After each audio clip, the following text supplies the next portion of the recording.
Hi everyone, I'm Riada, and this is Dignified Resilience, a podcast on fresh narratives on confronting despair, alleviating distress, and forging ahead.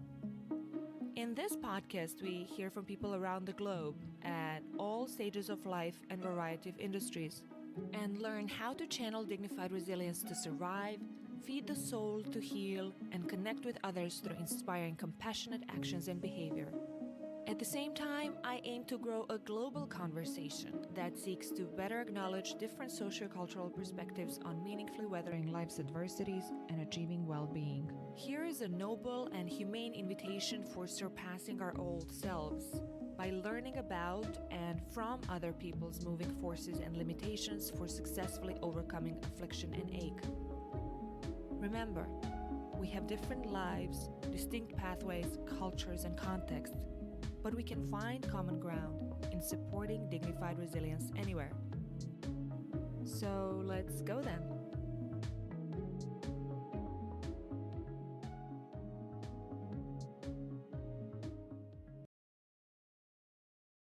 Hello everyone and welcome to Dignified Resilience.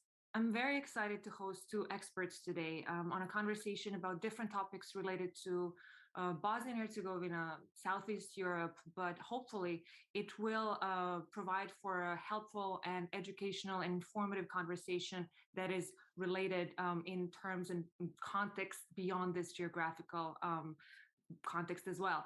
Allow me to introduce my guests. Catherine Baker, a lecturer in 20th century history at the University of Hull, a youth scholar whose research includes topics related to nationalism, ethnicity, and identity, connections with popular culture and the entertainment industry, international intervention, travel, migration, mobility, and other interesting ties in the former Yugoslavia and Southeast Europe.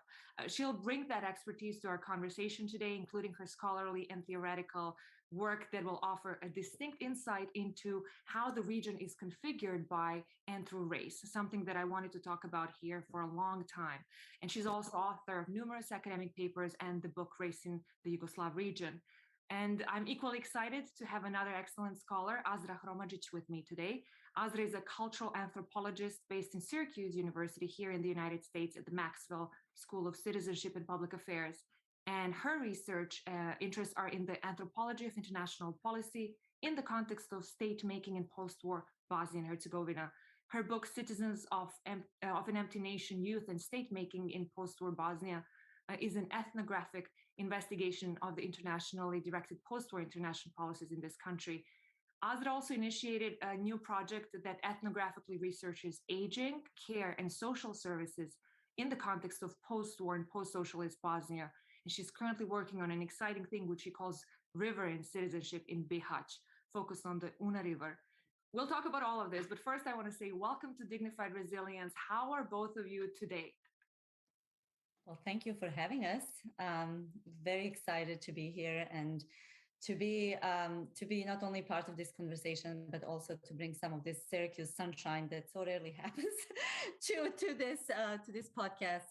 So if sun is on my face, please ignore it a little bit, but I'm enjoying every minute of it. Very excited to be here and happy to converse with Catherine. It's been a while, so thank you for inviting me. Yeah, and Catherine joined us from across the Atlantic. Welcome, Catherine. Absolutely, yeah. So while you've got Syracuse sunshine, there will be a gradual diminishing of Yorkshire sunshine while we're talking, I expect. But I'm very excited to be here, and it's been too long since I was last talking to Azra. I'm excited to be talking to you, Riada, for the first time, and at least if we're doing everything virtually, we have more opportunities to connect across the Atlantic like this. Absolutely. So let's dive in. I'll pose questions to you both, but of course, please feel free to chip in at any point. Catherine, let's start our chat with you. You write in your book that it is no longer possible and never should have been to contend that the Yugoslav region stands somehow outside race. And the question is, as you say, where it stands and why that has gone unspoken for so long. And just because we have audience that might be very familiar and very unfamiliar with this context, just so to tell them in one sentence about the context which you have studied, as you say in your book, compared with ethnicity and religion, which in many other settings are intricately linked to race, race or the politics of racialization and whiteness, which constitute it, is a rarely subject of the study in the Yugoslav region. Tell us, Catherine, how do you see and explain to us how has this Yugoslav region been as entangled in global raciality as any other part of the planet, in your opinion? That's a great question to start with. So let's go in at the deep end. So yeah, what I mean by raciality really is the system of classifying humanity and classifying the globe and its territories into categories based on supposed racial difference that we then call race. And, this is a system which has a history. We can trace it back at least to the European colonization of the Americas and the beginning of the Atlantic slave trade. We might well take it back even earlier than that. We might well look at the ways in which systems of classifying human difference in the medieval period then got taken up, adapted, translated, in that early modern period, the 15th, 16th centuries when this system was beginning. So, I've called it a system so far, but perhaps we ought to say multiple systems. The contents of each kind of set of racial categories and how people get racialized into them often differ very greatly across space and across time. Even sitting just in the UK talking to you in the US, in each of the societies where we are right now, there's a different set of racial categories in play. But all of these still sit and have sat within an underlying idea of a racial hierarchy, which has got blackness and African descent at the bottom, and which has got whiteness and European descent at the top. So, this was a way of thinking which gave first religious and then secular and scientific legitimization to Europeans' enslavement of Africans, their colonization of the Americas, and of much of the rest of what's now the global South, because of that legacy of violence and extraction. So, talking about global raciality emphasizes this as a process that has entangled the whole planet. Not even just societies we might think of as obviously multiracial because they were directly entangled in that history. So, this is what the philosopher Charles Mills, who sadly quite recently died, called global white supremacy. Scholars trying to research race in what we might call less obvious settings have done many things. They've looked at cultural representations like, textbooks, medical magazines, advertising. They've looked at interpersonal and intercultural encounters across racialized boundaries. This is one reason that, scholars have been, so interested in the history of, Tito in Africa and socialist Yugoslavia's non-aligned connections. They've looked at the ways in which international relations themselves have actually operated as a racialized system. That pulls every nation in the world into these hierarchies, even if where they actually belong or might belong in them is ambiguous and struggled over. And, scholars have been doing all this from, in settings ranging from Iceland to Ghana to Russia and the USSR and, then East Central Europe. What would make us think then that the post-Yugoslav region is the only part of the world which has been completely insulated from all of these transnational world historical processes, which have created what we now know today as race? And the traditional answer has always been, well, this region and the rest of Central and Eastern Europe wasn't involved in European colonialism in the way that Western Europe was. In fact, of course, its people were having to struggle for independence against imperial powers, including one power which is often seen as non-European itself, the Ottoman Empire. Instead, the region's history is seen as being driven by ethnopolitical conflict and ethnopolitical difference. Moreover, of course, this is one of the regions which went through state socialism, which made its historical experience different to Western Europe's as well.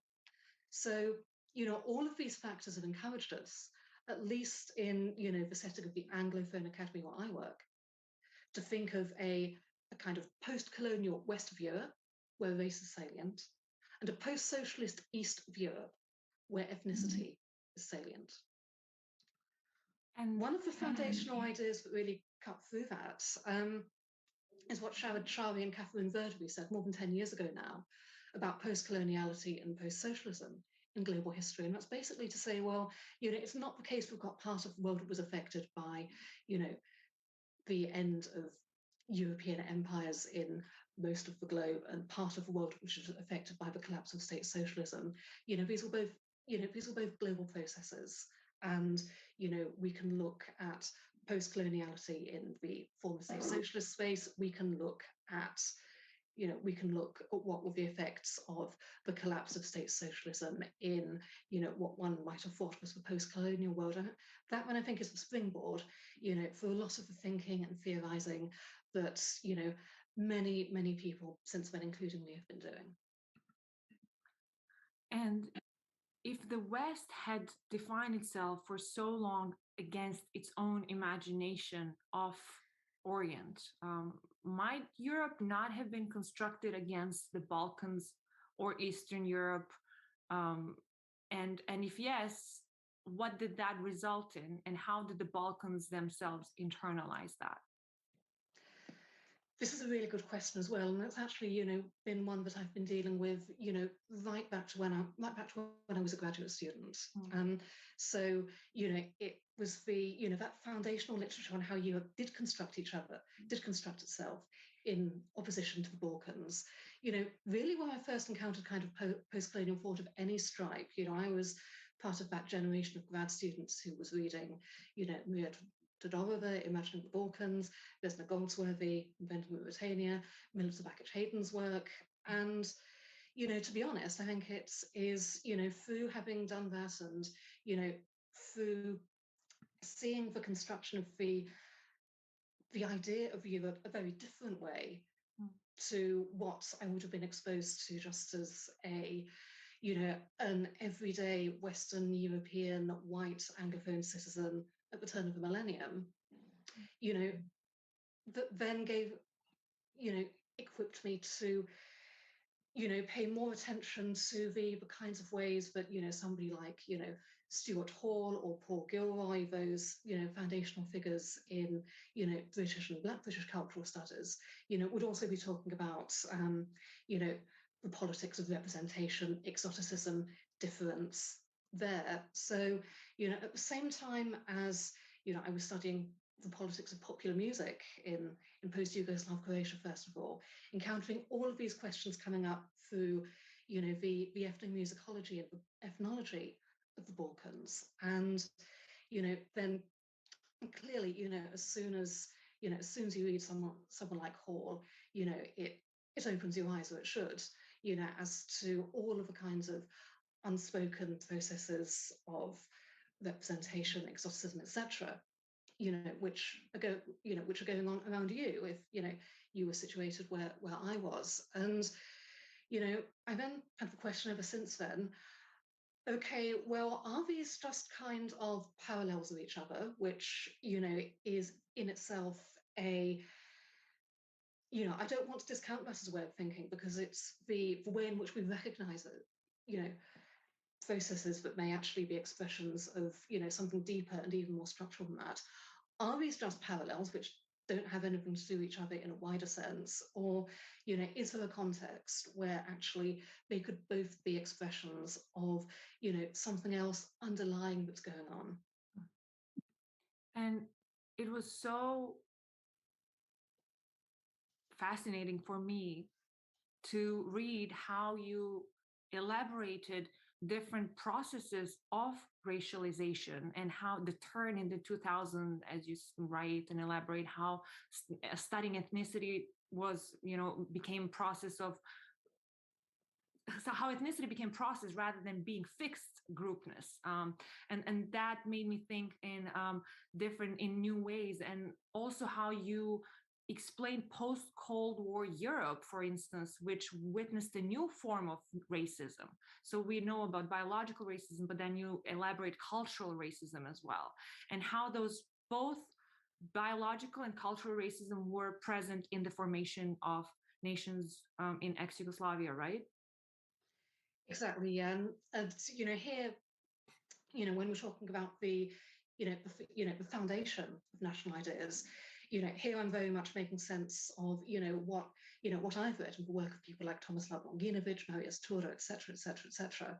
And then thinking, okay, well, if that is, if that was already part of these national projects, Nevenko Bartulin's work on, the racial idea in Croatian nationalism, between the world wars, and, then in the NDH, the fascist independent state of Croatia, for instance. If that was already there, then that means that, racism and the idea that race is salient, or the idea of, this hierarchy from whiteness at the top to blackness at the bottom, that can't just have been something that came into national consciousnesses for the very first time, suddenly overnight after state socialism had collapsed, or, even in those years when state socialism was collapsing, and, the project of the so-called return to Europe was being developed. One thing I really wanted to encourage more people to do, and I think this crystallized, interests that actually, many more scholars than me were, already starting, already having, and articulating. But I really wanted to know more about, what was going on, for instance, in, things like the everyday culture and the consumer culture of the Habsburg lands, for instance, that, that side of the German-speaking cultural area where, where Croatia was part of, where Vojvodina was part of, Bosnia-Herzegovina was made part of after 1878, and that that itself has often been looked at as a Habsburg colonial project. What did things like the the culture of exploration mean? Or the kind of commodity culture that you see in the, that you see throughout the German-speaking cultural area. When things like, the, traveling human exhibitions or Wild West shows were, coming through the Habsburg Empire, they stopped off in the biggest cities. What did people in Zagreb, the provincial capital, what it was at the time, know about that? How did they respond to it? And I myself, I'm not a researcher of the Habsburg period, but it is something that I feel like I need to know in order to be able to make a strong kind of theoretical argument about about where things are with race and racialization. But I think what I was able to do was at least to kind of map out, okay, well, actually, why we need to know more about this and what kinds of lines we might follow, even if myself I'm not going to be the one to answer them. I feel like half the book really is, if we knew more about this, there are certain things that we could say with more clarity, and this is why it's important for us to be able to say them. And it is so important because some of these myths, or antemurale myth, for example, which you also explained, Maria Tudorova calls as one of the most important European mental maps. We see the echoes of that reverberating even today in the narratives of some politicians. The biological essentialism that you so well explained through, for example, Serbian National Program, applied to others like Bosnian Muslims, Bosniaks, Albanians. We hear the echoes of that today, but I was also very appreciative of how you mentioned and elaborated anti-Tsiganism in post-Yugoslavia.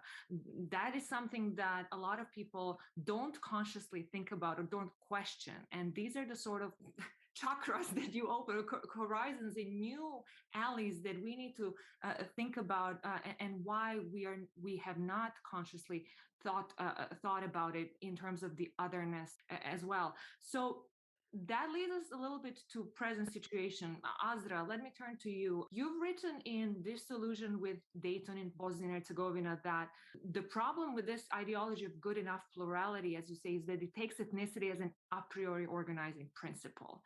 So that was really, that seems so important when we talk about this region, to kind of deconstruct and talk about it.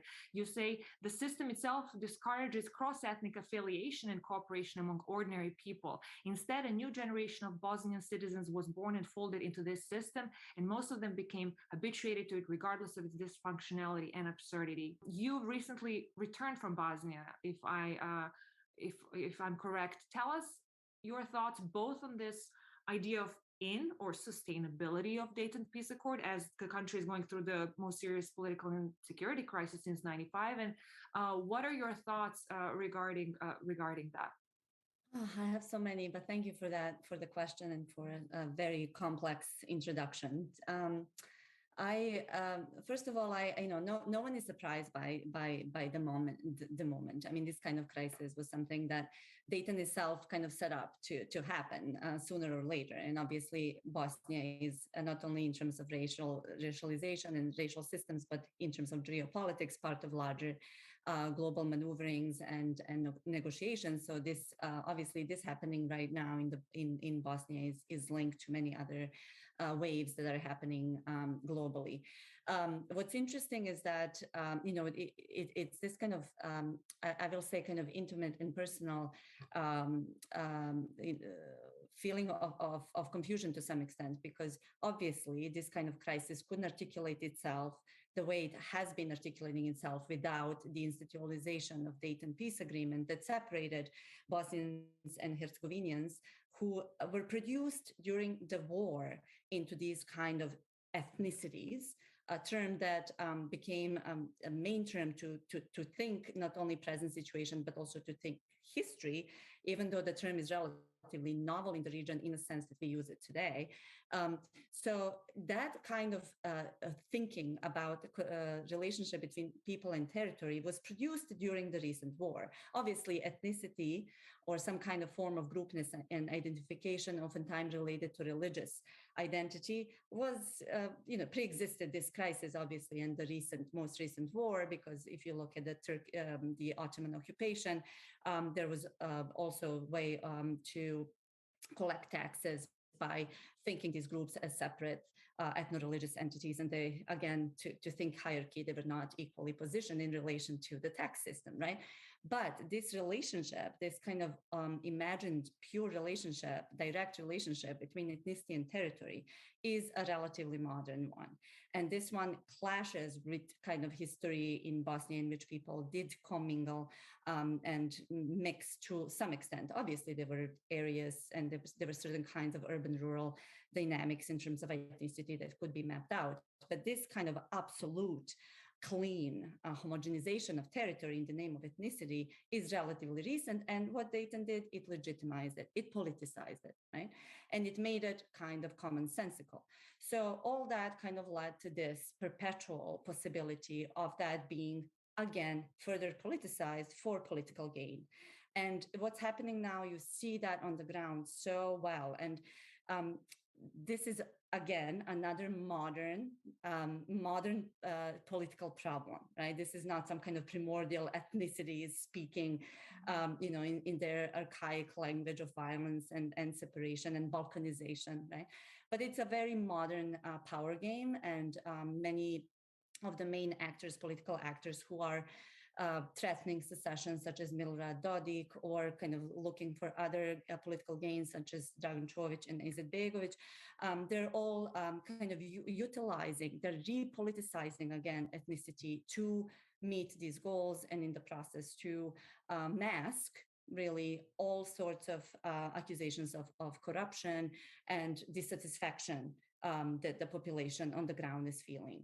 So they're doing this and they're mobilizing this. And I was just there. I happened to be there during the the main Orthodox holiday, and during the celebration of the Christmas, and then during the celebration of the illegal the Day of Republika Srpska.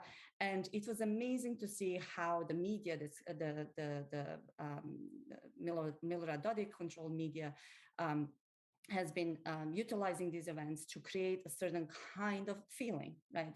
To kind of tap into that already Dayton laid out, legitimized, institutionalized divisions, and to ignite certain kinds of feelings and structures of feelings that then the Bosniak side and media ended up responding to.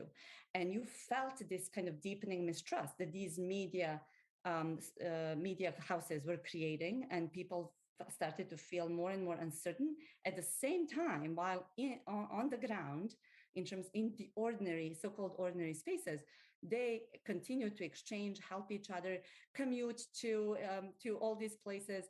I mean, I have an anecdote. In the midst of this heightened kind of distrust, we needed somebody to help us get something to Beni Lucas. It was so quickly organized. People said, "Oh, no problem, we'll do that." People continue to live their lives and exchange favors and engage in common space and helping each other. So you have this really strong discrepancy between this media crazy and control of that media and the way it seeps into everyday life, and then people carrying on their own kind of ways to survive, basically very difficult, not only COVID produced, but economically devastated situation in which many of them see certain kinds of detachment from the state, political and physical, as the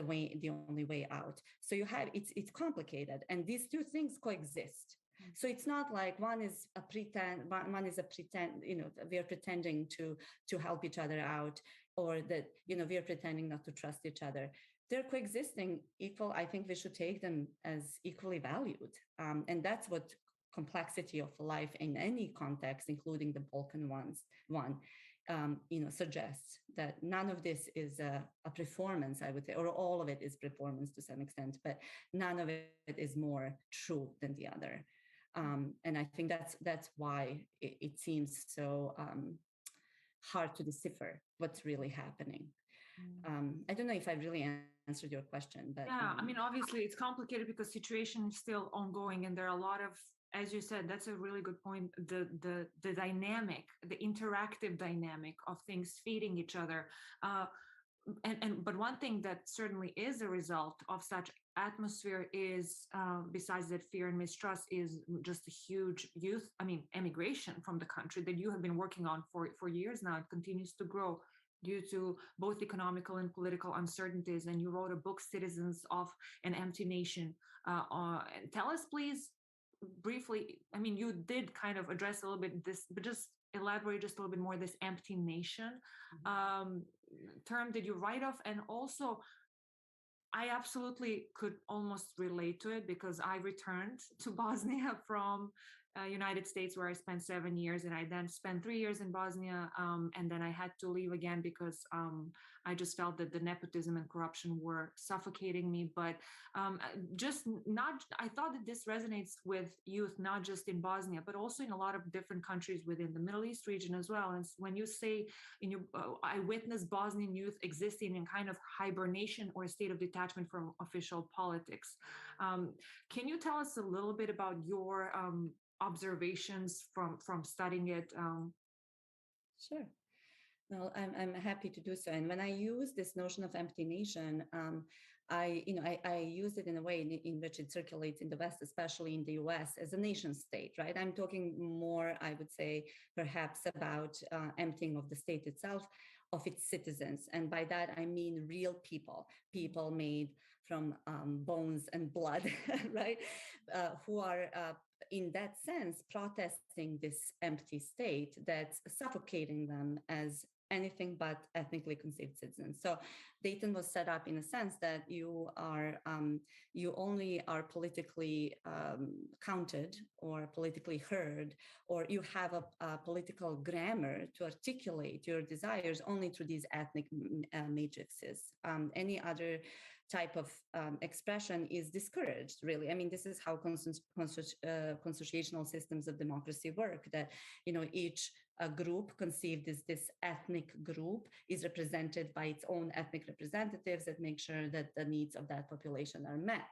Any kind of inter-ethnic or trans-ethnic type of political project is discouraged by this. However, I mean, we have instances of a slippage. For example, our party, Naša Stranka, right now has the governor in Sarajevo, right? So the camps in Sarajevo, and this party is trying to reach across these ethnic distinctions. And these are really hard politically to achieve, these kind of trans-ethnic coalitions.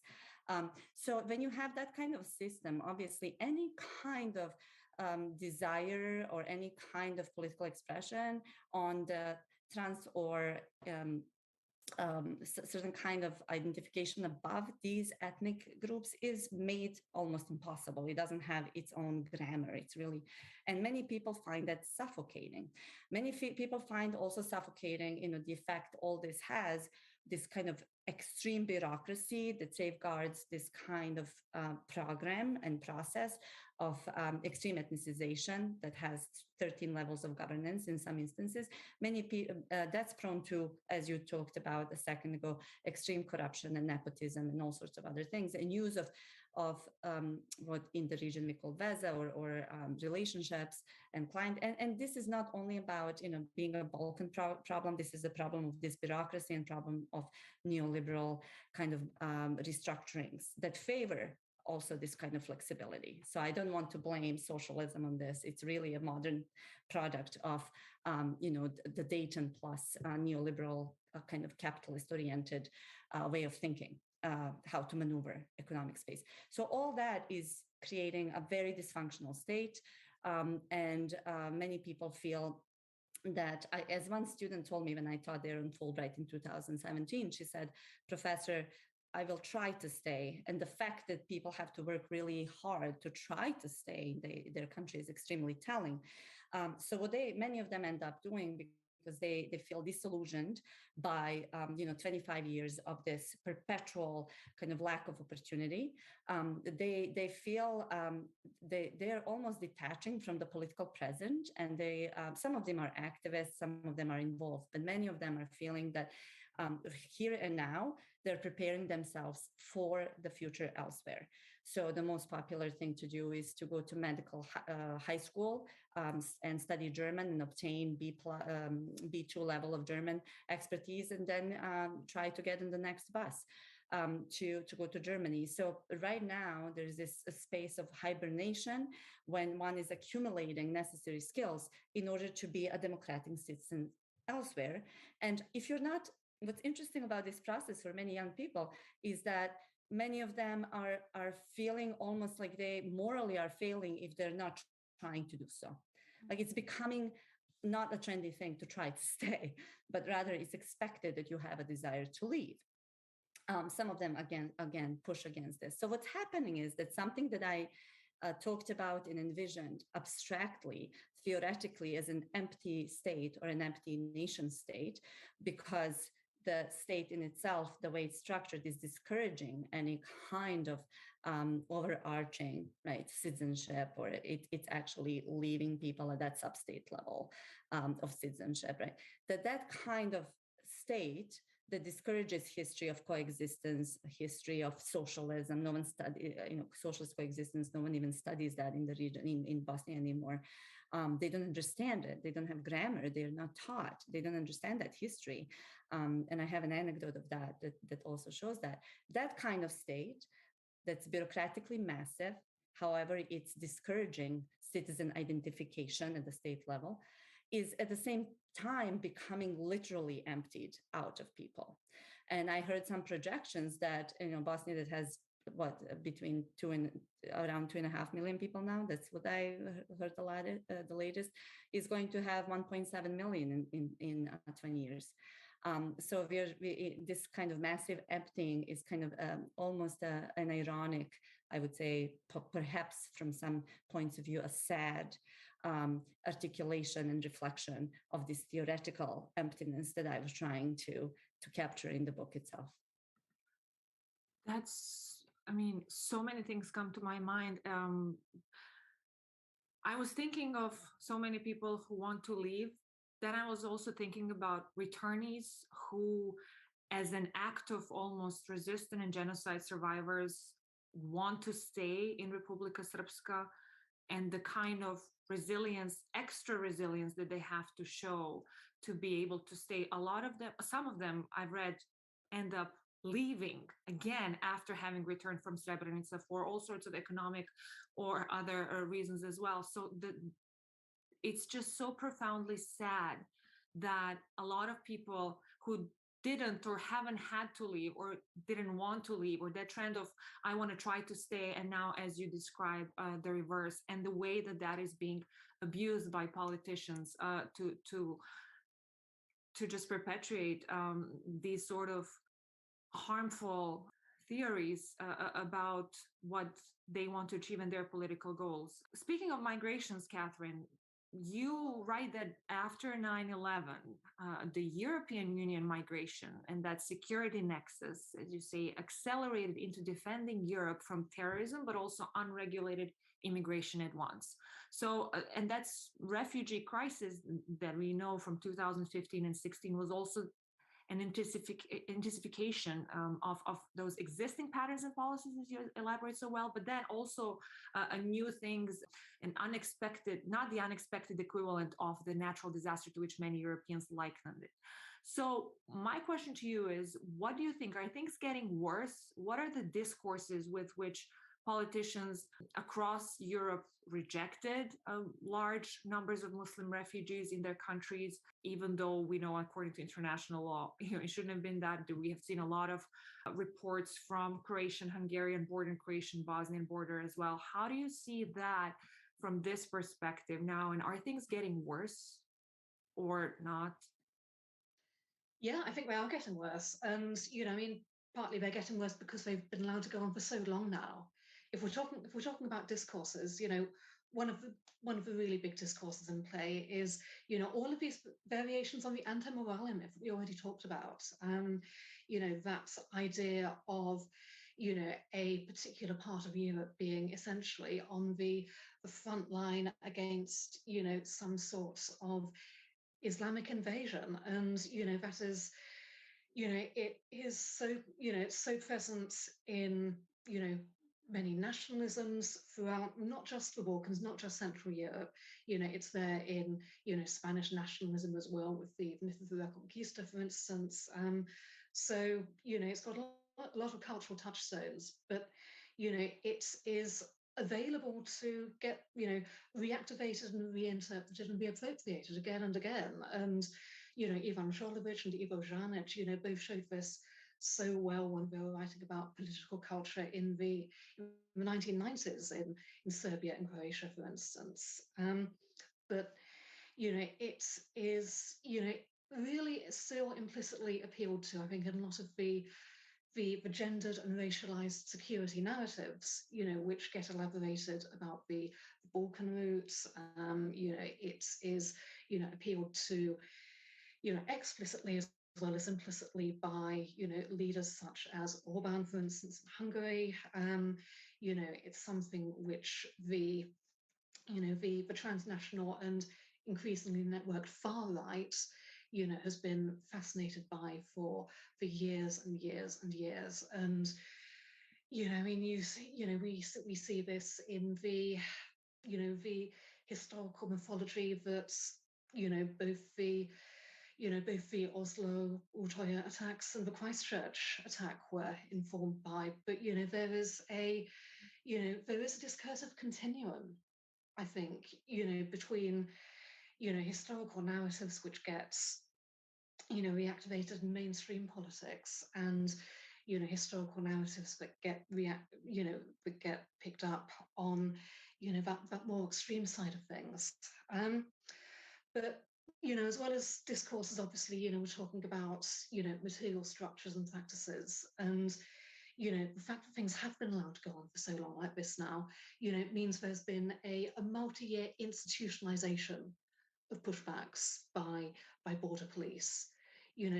There's been, an escalating culture of, police harassment of solidarity activists. And, that, of course, sits in a wider context of repression of, civil society, political agency and protest. And, as we all know much more than me about how that's felt at an everyday level in Bosnia.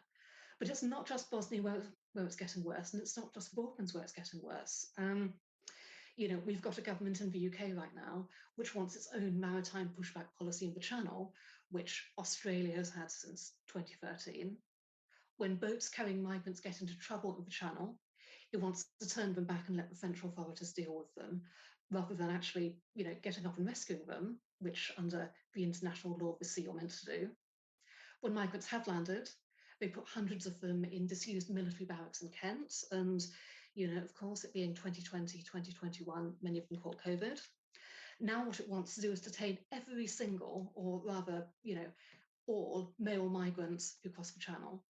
Or we get this endless barrage of rhetoric coming in from government and right-wing media in tandem, delegitimizing the idea that the state should do a single thing to let migrants and refugees live in good health and dignity. So, okay, we might be talking about a greater level of state capacity in the UK context compared to the Bosnian one. But, these aren't post-socialist politics in terms of it getting worse, so much as them being, pan-European and pan-global North policies, which it then becomes very difficult for states on the peripheries of Europe to deviate from, even if there was the political will among those elites to do that.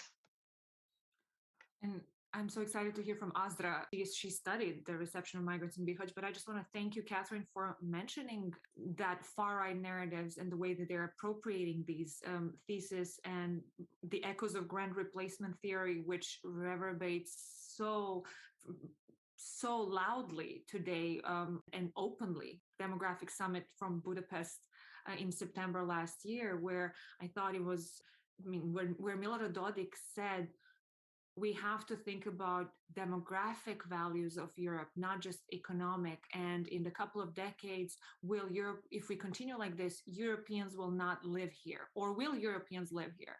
And so that idea of who are the Europeans that he is alluding to, and the support that he is finding while tapping into the narratives of the populist leaders like Viktor Orban or Janez Janša, or others who might be less open about it. So I appreciate that you mentioned that, because that global narrative is very important when we study and when we think about these local contexts. So Azra, please, can you tell us what have you found about the reception of migrants in the region from your studies in Bihać particularly?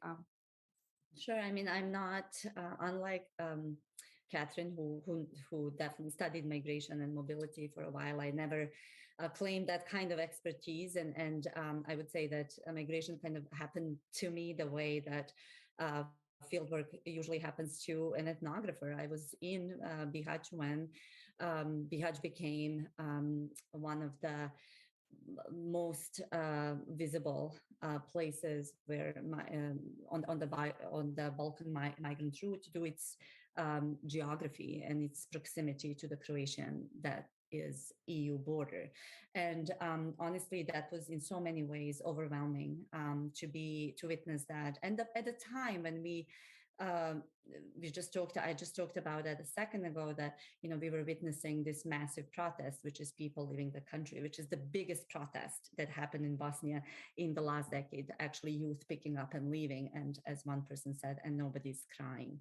And that ties also into your the discussion about returnees and kind of returnees living again. And this is a very transgenerational navigation and kind of internal familiar dialogue, asking who is leaving, who is going to leave, who is going to stay. There's a lot of, I think that there's a lot that we need to unpack by thinking about our families. And by that, I mean our families as a conceptual tool, not necessarily individual families. But to go back to migration, I was obviously, like many other people, overwhelmed by so many changes that were happening in the region, and the production of these kinds of spaces in the world in which different populations come to commingle, share certain kinds of exclusions, certain kinds of politics of and histories of violence, and end up coexisting in an uneasy way, in a way that is so complicated because there is so much of recognition and solidarity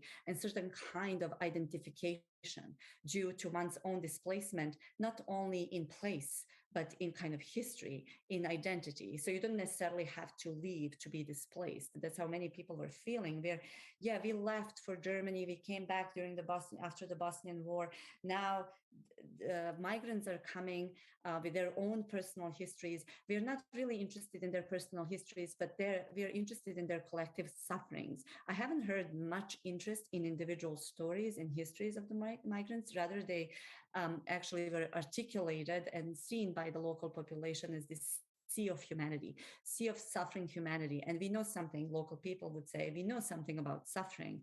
So there was this kind of constant dance between inclusion, recognition of suffering, especially this suffering based on displacement due to poverty or violent conflict, at the same time as these formations of racial hierarchy, of othering, have been, have articulated themselves in a way that many people, for the first time, kind of had to engage with somebody who was racially constructed as other due to superficial traits such as skin color, right?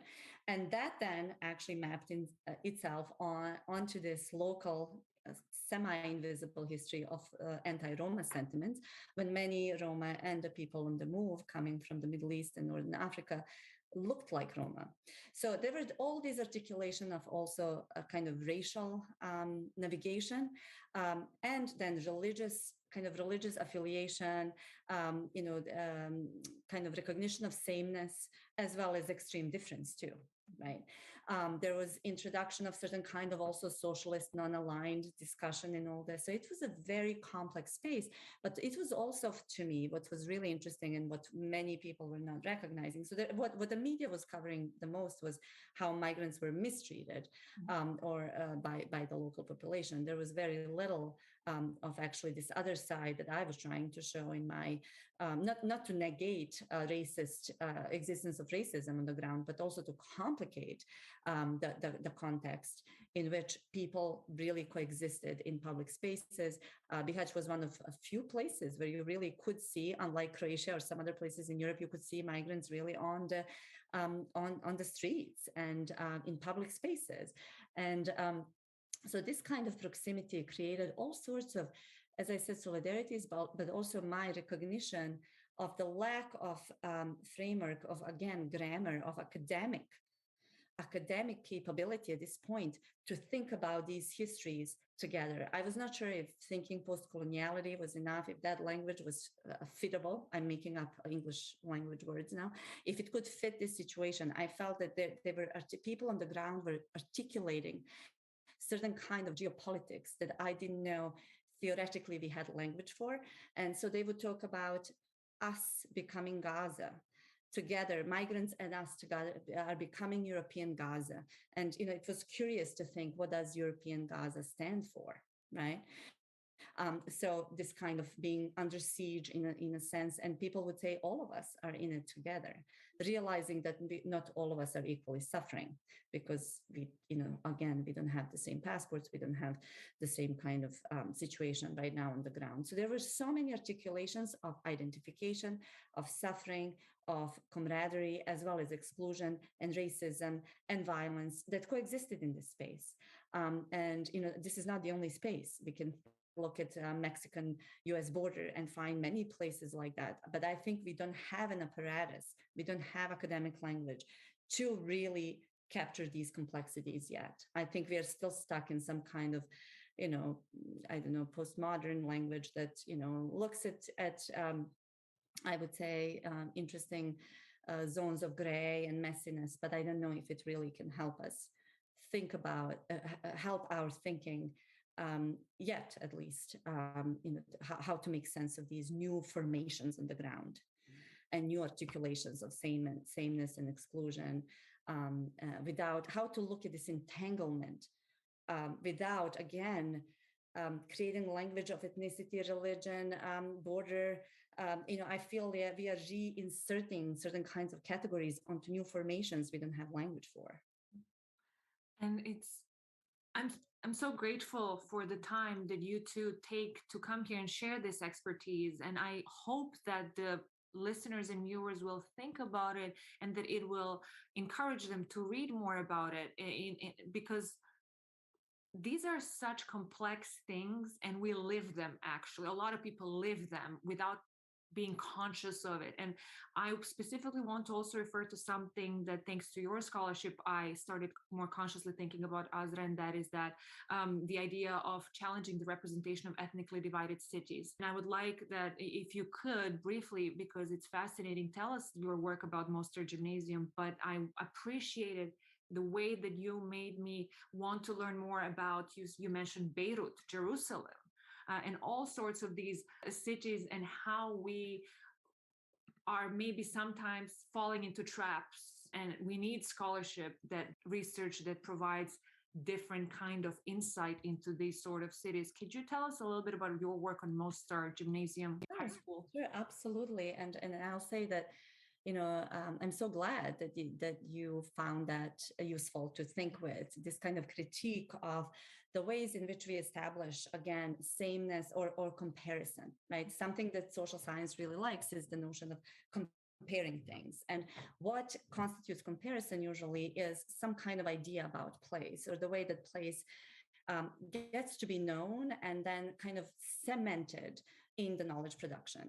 So if I wanted, as a dissertation writing person, to write about Bosnia in 2000, it would be really hard for me to get funded unless I did post-war something ethnicity-related, peace building, reconciliation. I was ideally positioned to study that. If I tried to get grants to study post-socialist formations, or to study what I study now, which is kind of ecology and riverine citizenship, I probably wouldn't get funded, because that was not seen as valid knowledge.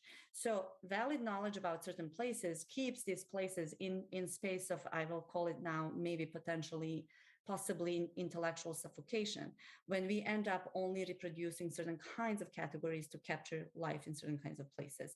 So you will have, in many political science, international relations classes, you would have that deal with post-war reconstruction. You will have a week on or 2 weeks on Palestine and Israel. You will have 2 weeks on Rwanda. You will have 2 weeks maybe in East Timor and Northern Ireland. These kinds of sequences, and then Bosnia, obviously, these kinds of sequences. I'm not saying that there is no certain kind of thing to gain from thinking about these places in relation. However, the fact that these are now seen as established sequences are actually really limiting our way we think about sociality, we think about politics, we think about, they become static things, kind of, oh, do your case study on Bosnia about something we call deeply divided society, which when I mentioned that and translate to people in Mostar, they would say, what does that mean? I mean, they are aware of their physical division now. They're aware of the fact that the politics is deeply dysfunctional, but at the same time, I found these pockets, not because I want to celebrate them. I don't want to romanticize them, even though I think sometimes romanticization is not as bad as scholarship tends to see it, because we are very suspicious, like as Western scholars, of romantic, which is really interesting to me, but that's another topic. So, I wanted to see what really happens in these spaces that are simultaneously kind of divided and united according to models that were somewhat produced through local histories and divisions, and somewhat imposed onto people and places and structures. And I wanted to see, my question was, what does it mean to go to school, to this first reunited school in Bosnia and Herzegovina, which was officially reunited in 2004, and it was reunited with a hope. Gymnasium Mostar was the first school that was during the war was divided into 2 separate schools, and then after the war it was the first school that there was a push to reunite it, because it was seen as a symbolic space. If Mostar can have a school where Muslims and Croats can go together, then maybe there's hope for Mostar in the country. This is how it was symbolically presented by those who were overviewing integration. However, this integration, imagined as absolute integration, couldn't escape Dayton again, Cage. And Dayton Cage says, well, representatives have right to protect their vital national interests, which are ethnic interests. So in the name of integration, the international community pushed for something that actually already created an obstacle for in the way it created the country. So they were saying, we want you united. However, all the structures suggest that maybe you shouldn't be. So what happened is that they created this really unique school that many people are extremely now critical of. And in that school, the school was administratively united. It had one principal, one vice principal, one person responsible for finances and budget. On the other hand, it had separate curricula. So the students were at school at the same time, much better than in many other fully divided schools when they go in different shifts. But they were actually organized within this united school. They were actually spatially organized, kind of, they were separated constantly through space. So you had one so-called federal classroom, meaning mostly Bosniak students in first, and then you would have Croat classroom next to it, and then you would have Bosniak once again. So there was this equilibrium, absolute symmetry that was trying to accomplish certain kind of equality and inclusion, but ended up constantly through space without need to articulate anything, reproducing these divisions and exclusions. So this was much better in so many ways than fully divided schools, but at the same time, in the space of reunification, it produces again distinction and separation. The only place where that failed was in the only space in which international community did not try to do it, which is the school bathrooms, where I never anticipated doing ethnography. No one teaches you how to do ethnography in the bathroom. It's interesting. There's students from both sides, so-called both sides, but that's how people on the ground talk about it. Which side are you from? They don't have to articulate ethnicity. So they came together and smoked together, and they flirted together up to a point. They explored this distinction and difference between them that was created through the war, and they would cross over, then pull back. It was a very dynamic space, but it was the only space where no one tried to bring them together, where they came together and realized and learned about each other. And then when there was a recent 2 or 3 years ago study that tried to see how Mostar youth feel about the other ethnic group, students who went to this school actually were higher in their tolerance than the schools that were fully divided. So yes, this is functional school. There's so many problems with it. It's just like the Bosnian state. In the name of integration, it reproduces segregation. It tries to not name togetherness, and in that space, it reproduces ethnicity all the time, but by not naming it.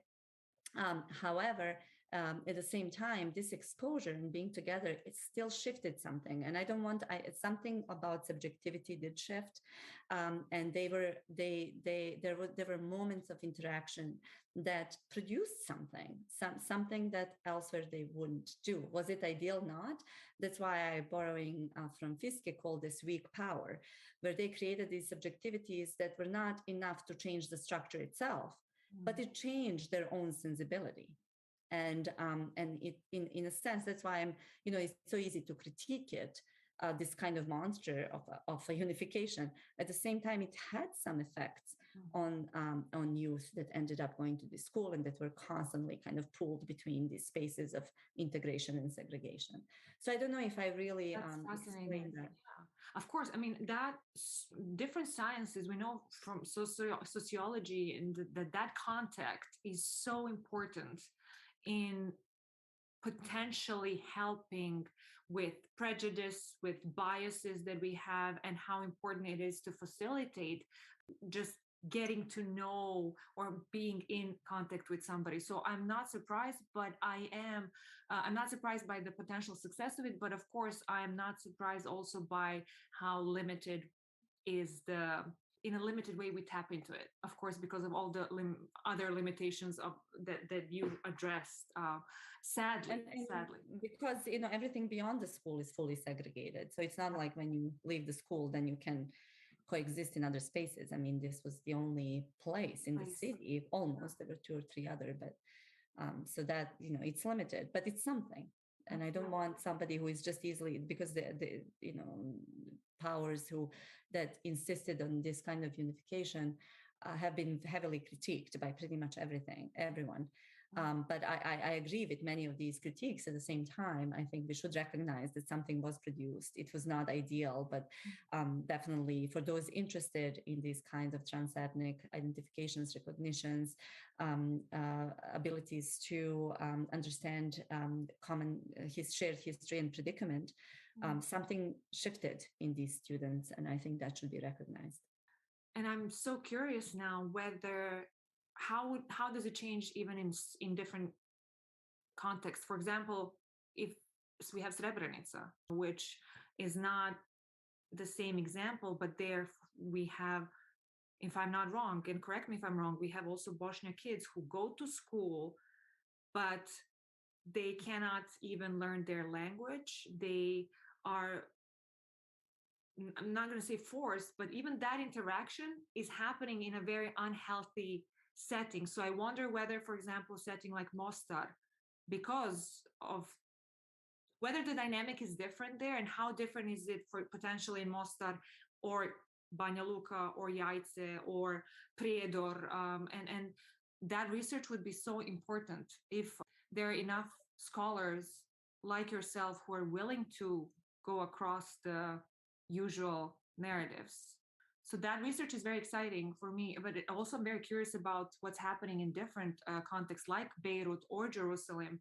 And I did bookmark, there is one, you edited, I think, one special issue. I forgot what was the name of the academic journal, but I did download it. It specifically talks about the ethnically divided cities, right?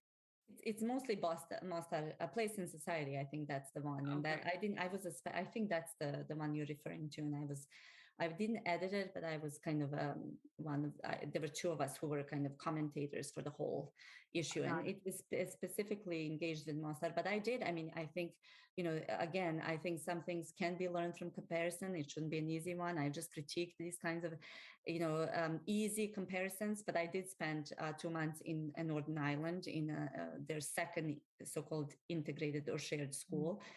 Which had, some similarities and many, many differences.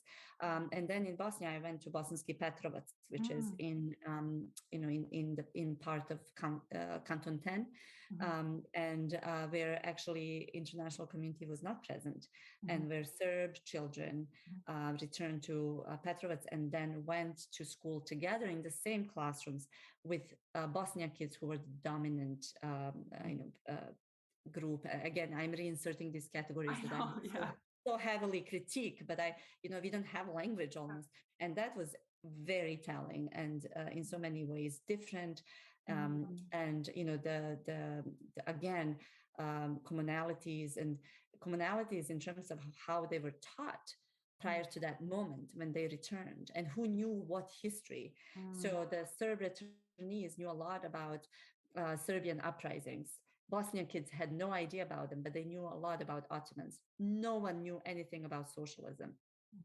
And when I was part of one group project in Bihać years later, when we took students from a local university to meet with the former workers at the socialist industrial giant Compitex, who are now people in their 70s, who were telling them their experiences of working in this factory that was extremely successful, and it had its own ambulance, its own urgent care, its own daycare, it was a life in itself, kind of, right? All-encompassing type of socialist factory. They understood the words, the students understood the words that these people were saying. They had no context at all to understand what they were talking about, because this is not taught. And I think this is more important possibly to talk about now in terms of thinking about Bosnia than to talk about how many Serbs and how many Croats. It's about really certain kinds of historical legacies that are totally erased, certain kind of socialist and post-socialist articulations that are totally invisible because people are not asking questions about them, but impact very much the ways in which generations engage with or disengage with one another. I couldn't believe this moment of failed grammar. When I recognized it, it was somebody telling a story in a language you understand, and you have no context to understand the point that person is trying to make or the world is trying to share with you. And you're in the same physical space. So that was very telling. And that's why I think it not only about the Balkans, but about so many other places. I wonder, what kind of stories would we prefer to tell? What kind of stories are we kind of allowed to tell due to our grant agencies, due to what are the gatekeeping concepts related to certain kinds of spaces that make other ways of thinking and talking about it kind of discouraged or invisible. So, for example, think about American nationalism today and about how people are talking about white nationalism. And they think, many of my colleagues and students, they don't think they can learn anything from, Balkan nationalisms or from nationalisms elsewhere in Eastern Europe, just because that's a different kind of nationalism. And I think that's a problem, these kinds of disconnects. This is not seen as a part of the same narrative, but divided cities are part of the same narrative. Similar with Catherine's work and race and thinking race, right, from this particular vantage point. If she were writing about this from Africa or from North America, probably her readership would be much, much bigger. Writing about this from a particular point, such as the Balkans, is just not part of the Balkan narrative, right? I mean, we Balkan scholars couldn't wait for her to publish this. Like, oh, this is exciting. But then, how far what kind of effect it has? It's kind of disconnected for the larger discussion about, race that's being done. And to me, that's very problematic. How we think these places and why we constantly come back to the same. That's why I'm doing a college. I just I cannot talk about ethnicity anymore, honestly, just because it's so suffocating. It's important, but there's so much more. And Catherine does also talk about something which is fascinating, and you address it elsewhere, about the diasporas from the ex-Yugoslav region. And just the difference, for example, that I thought was fascinating about the diaspora in Australia and United States, but also how it's very dynamic and how a single event can shift things in a particular direction, and then something else happens, and then it goes elsewhere. But of course, I think it's always important to talk about any group as not a homogeneous group, and so different people will aim to identify with a certain narrative. One thing that I also thought was so commendable for Catherine while I was reading her work, another thing is, and which is tied to that, your new research on positionality, identification, and field research. I think I was really trying to think, and I don't recall, besides your book, Catherine, that, well, I don't want to be unfair to other scholars that I read about, but when you write in your book, you said so clearly, I'm among the scholars, I quote you, I'm among the scholars whose ethnic heritage is not linked to the region and who often benefit from initial presumptions of objectivity because they are outside the ethnopolitical and ideological communist against nationalist biases of which scholars in and connected to the region are more easily accused. Although British nationality is no guarantee of objectivity, when British scholars' capacity to pick a Southeast European ethno-national claim to champion uncritically while denigrating its rivals. Thank you. I really wanted to say thank you because you added also, if I strive for objectivity in terms of avoiding the moral equivalency of relativism while being equally critical of each post-Yugoslav national position, where necessary, I should be just as critical of my own national position, using tools I first learned to develop by applying them to countries that were not my own. Thank you. That is because I have been in situations where I felt quite the opposite, and where I have been questioning myself and my reaction, and have often doubted and kept myself quiet. Only thanks to different friends and people who have voiced this out loud have I started to think that maybe I'm not going to say crazy, but that there is a discrepancy and asymmetry of power in situations. And so I want to ask you both about your research. What have you been finding? What have you been focusing on besides thanking you for out loud stating that in your book? Yeah, I mean, well, thank you. I think, maybe this is less a new research strand, more something which I've always been trying to work through, but, hopefully get, better at actually, putting into words and making visible and, identifying outright, something which, we are, from wherever we're situated, I guess, all kind of aware of, even if, even if we haven't always been capable of naming it before. And, that passage you picked out about, okay, I feel a responsibility to be equally as critical of, the nationalisms, historical narratives, etc., which I am, directly part of. That again, I think, goes right back to, when I was a grad student just emerging as a researcher. And, this was the early to mid 2000s. It was exactly the time where,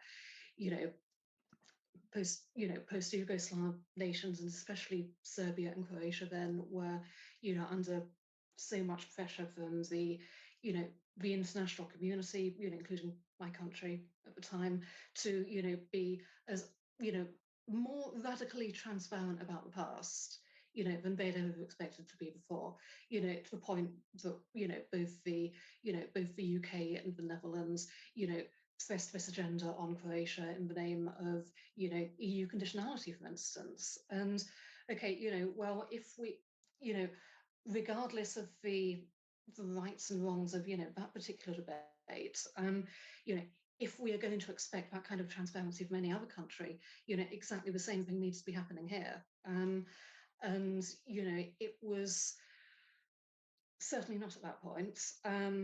Beginning to happen in maybe around, well, I mean, I do not want to not be, sorry, I'm making it sound as if, people like Stuart Hall have never been right at all, and that's not what I mean. But, in terms of, bigger, bigger public narratives that the whole of society is supposed to be engaging with, maybe it was just beginning to be pushed at in, 2007, when you had the bicentenary of the, the bicentenary of the abolition of the slave trade in the British Empire, and a lot of, in terms of the mainstream narratives, the celebration of that as, a major British historical and cultural achievement, and all of the more critical things that can then be said about, that not actually being the whole story, and what else gets silenced, when all what we do is celebrate abolition. And that's been a it's been a growing conversation in the heritage sector, for instance, ever since, among historians of slavery and abolition, some direct colleagues of mine among them. And now since, well, I mean, in public, perhaps, we've seen it more and more since the, the transnational Black Lives Matter mobilization in 2020. But, already in higher education, if you go back to, 2013, 2014, this is where you had, students and staff primarily of color initially, organizing around a, an agenda of, drawing attention to, all the material ways in which students of colour and staff of colour were being excluded from, really full participation in higher education, but also, the historical legacies of all the ways in which, not just curriculums, but also universities as material spaces, had gained, large parts of the wealth that they had, and the prestige that they had through this, through the same history of coloniality. And, at University College London, for instance, these will be the why is my curriculum white, and the why isn't my professor black campaigns. And, I talk about that in the Yugoslav region as kind of one of the points along the journey of, okay, well, how would I answer that? I was still teaching at the School of Slavonic and East European Studies, where, I'd been a postgraduate teaching assistant there during my PhD. I'd gone back for a year to be what was called teaching fellow in nationalism and ethnic conflict. Okay, how would I respond to that? I was still there. And, it was a couple of years after I'd left that teaching fellow position at that point. So, if I'm somebody who really started out my career doing very critical studies of a national identity that isn't my own, and doing that in a context where, I was, in a sense, I think there's also been some ways in which that might be, strategically useful to back up, if somebody who is Croatian saying exactly the same sort of things is, been able to say, well, I'm not just saying back to my grandfather was a partisan. It's also, something that somebody else coming from outside this immediate context has said. But you know, there is that perception of objectivity, but you get the same way as, if I'm talking about, racism in the university sector, for instance, I'm not going to be seen as having a special interest in it because of my racial background in the UK context. And it is it is not something that ought to give me any kind of advantage at all. And the more we talk about it, then the better. Yeah, thank you again so much for that. And I really would also like to recommend everybody to read Azra's writing on the website, The Disorder of Things, where she wrote about closings and openings. And I don't know, I want to respect your time and I want to just ask both of you two more questions. Azra, if you would like to chip in, I will put the link as well. Somewhat relatedly to what Catherine was saying, the kind of openings and closings and some impossibility of translation in several instances that you lived through. Would you like to share something about what you wrote there? Sure, thank you for that. This is a complex subject in itself. Is this question of positionality of a researcher is something that many of us are grappling with all the time, and every time we think we figured it out a little bit, something else, another slippage happens. But I think what I found in that particular piece, which is one of the probably rawest ones I wrote, where I kind of really opened up to the world. And this was during the COVID pandemic when we were all especially vulnerable and in it together, but very differently. I tried to explore this space of positionality and the way in which somebody who is let's say an expert on a particular region or in a particular subject is being interpolated into these spaces of expertise. And oftentimes I felt throughout my career, and I'm sure that's true about many, for Catherine in her own way, for me in my own way, that we're oftentimes seen as, okay, interpolated as an expert, and then you feel that sometimes slipping into, but you're too close to it, or you're too subjective, whatever this means, right? You're too close to it. I was told many times when by even some of my mentors, right? You're close to it, whatever that it is, right? Certain kind of assumption of, lack of certain kind of objectivity that constantly kind of dances together with that kind of recognition of certain kind of professional expertise. And so for me, that's one space in which that there was a constant kind of uncertainty. And I found myself oftentimes intellectually distancing from certain topics because I felt I was too close to it. And most recently, I have a piece coming out in American Anthropologist on joys of war, for example. That was something I never felt I could write about, the fact that we had fun during wartime. To me, that was something that I couldn't do because it goes against a certain kind of liberal understanding of horrific nature of war. War is definitely horrific, but war is also about humor, and war is also about finding spaces of meaning making. And I found that in nature together with my friends. So I wrote about that. So I'm starting to explore what that being close to it means and what kind of things it can open up. What I wrote about was something primarily about these moments in which certain kind of identity and identification in one context becomes a space of potential opening. So I felt that being in the United States and teaching American students, the fact that I was white and perceived as white, that gave me a certain kind of space to, but still exotic a little bit with an accent that was not too hard to understand, but just gave enough of exotic kind of feel to it. It allowed me to talk about whiteness in a way that many of my white American colleagues couldn't. And the reason was because I didn't have that history of racism and slavery in the United States that actually caged or suffocated many conversations about race and racism in the US. I was not educated. I didn't grow up in that history. So that was one space where I felt that I had a room to explore.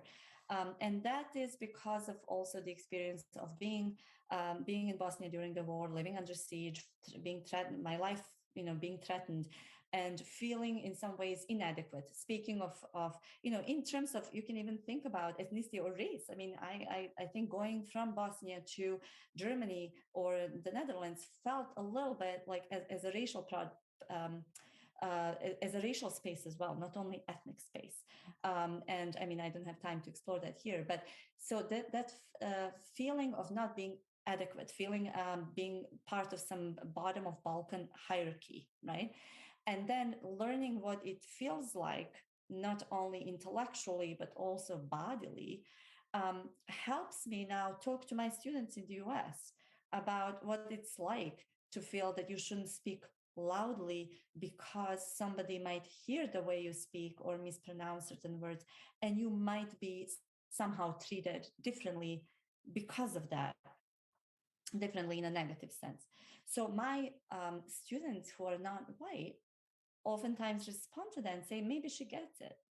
So I feel that's one opening, so this is one space in which I feel I can contribute. Another one was that I feel, and I'm not the only one, the whole issue of Yugosplaining that you're talking about deals with this. And this is related again to what can knowledge about Yugoslavia, not necessarily of Yugoslavia, from Yugoslavia, just about former Yugoslavia, can tell us about the world in general. Why is there such a disbelief in the United States and Western Europe that we can really learn about nationalism, racism, and political uncertainties from the Balkans, right? So we were in that piece, we were trying to create openings for those Americans, in my case, American students who were taking my class on the Balkans and couldn't understand how can Yugoslavia collapse, right? How could that happen? If people were they really nice to each other? Were they pretending? Like, how can it collapse? And then I used the moment in American political history after Trump was the former President Trump was elected, to try to make my students understand how societies can fall apart and how Yugoslav experience can help us understand the US today. And that was an opening, right? They saw for the first time after the election in the United States 2016, that was the first group of my students ever, and I've been teaching this class on the Balkans for a long time, that these students could understand how people start trusting each other, how they were starting to get polarized, that no one knew what the other one was really thinking. And this kind of uncertainty made one student in the Balkans class exclaim, now I think I understand how Yugoslavia could collapse.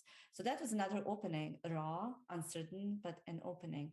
So I looked at these moments in which openings happened on spaces in which translation was possible, and then spaces in which, for example, being interpolated into an expertise conference or discussion at the end required, it was an invited voice, but then there was a request to also interpolate oneself as a subjective person from the Balkans at the same time. And that was really, there is no way for an opening. That was a closure, right? You could not be really trusted. Okay, you came as an expert. However, now I hear you speak. Now I know what you're saying. Okay, that cannot be trusted, and that's not objective enough. So these kinds of interpolation, process of interpolation that's both kind of expert but also somebody from the region that cannot be fully trusted because they're too close to it, is something that also is of interest to me, and how we break away and how we mentor students to not produce these kinds of feelings of some inadequacy, intellectual or social.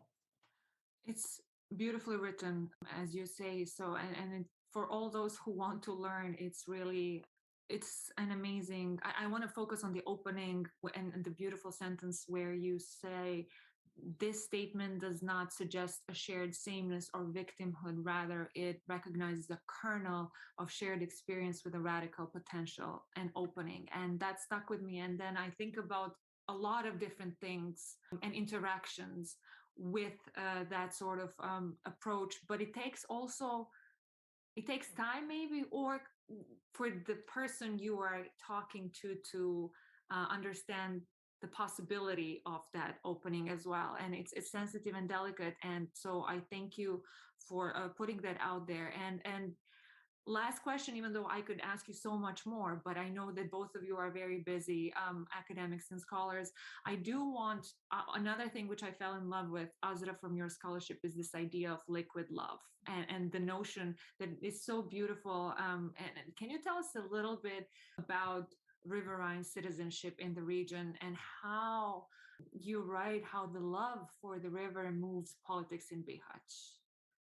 Well, thank you for that. That's what I'm especially excited about. That's the project that I'm working on now. And it starts with a 2015 protest where people in Bihać gathered to protest against the decision of the local government to give concession to build to a shady kind of Russian Bosnian energy company to build a dam on the city's river Una.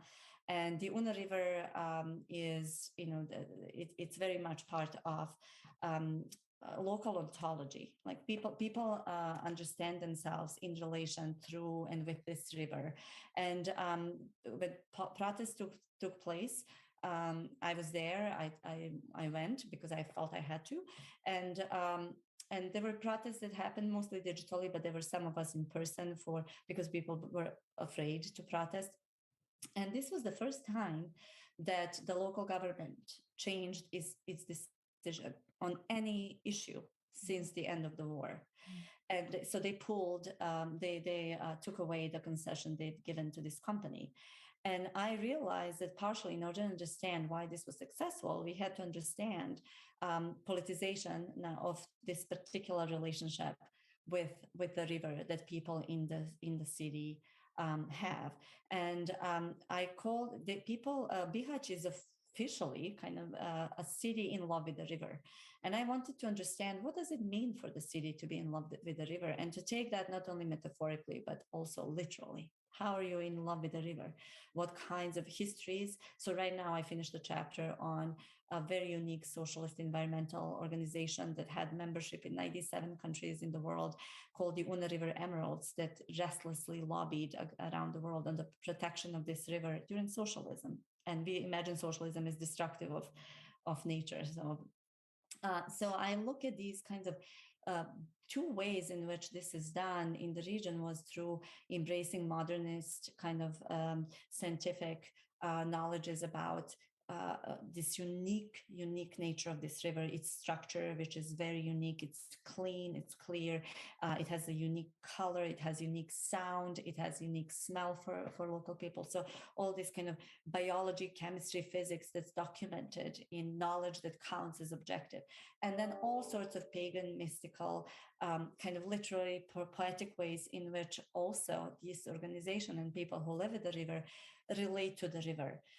And so I look at how all this history of living with the river, studying the river, playing with the river, worrying about the river, crying by the river, kissing by the river,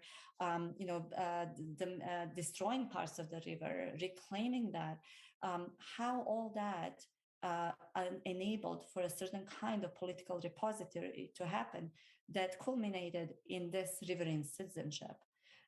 In which people take river as a site of political imagination.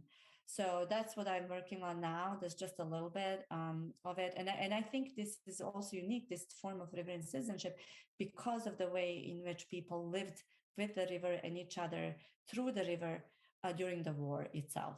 So I have also a chapter on that, joys of war with the river under siege.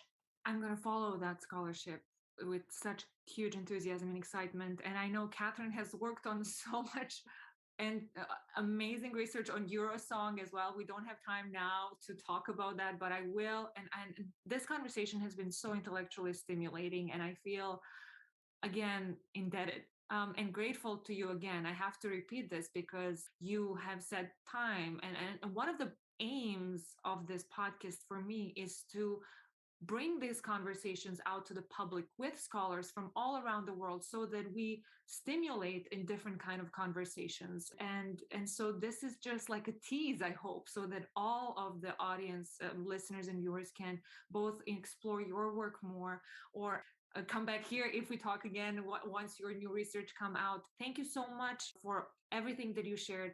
I hope that a lot of people will find it helpful. Is there anything that you would like to add at the end, Catherine, before we wrap it up?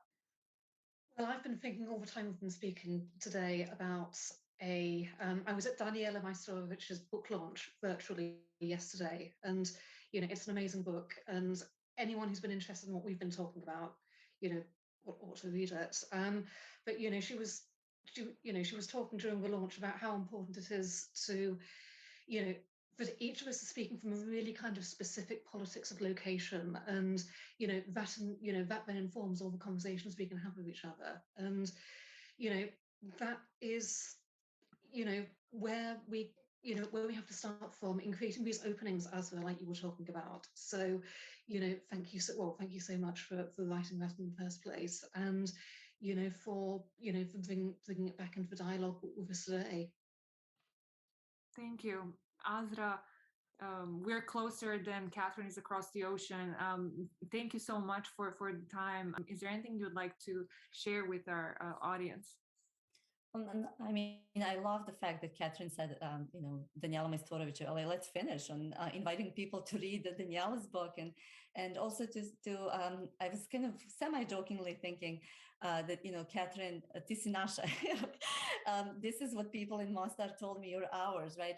When they tried to kind of locate me somewhere within this universe. And I just want to say, regardless of our unique particular locations, people want to invite you in, and that's what's amazing. Regardless of all these differences, I think there is a sense of being folded into conversation, being folded into some kind of narrative, being folded into a struggle, into resistance, a dignified one. And I'm so just grateful for this overlap in time with Catherine, who I always appreciated greatly, and her work is just amazing. And to meet you today, and to continue these moments of struggle and moments of openings, and in some closings too. But it was very joyful. And again, shout out to Daniela and congratulations on her new book. Well, on that note, to all of you in the audience, feel free to share this conversation with your friends and stay tuned for more of them from people from all around the globe. Hold tight to those you love, and see you soon.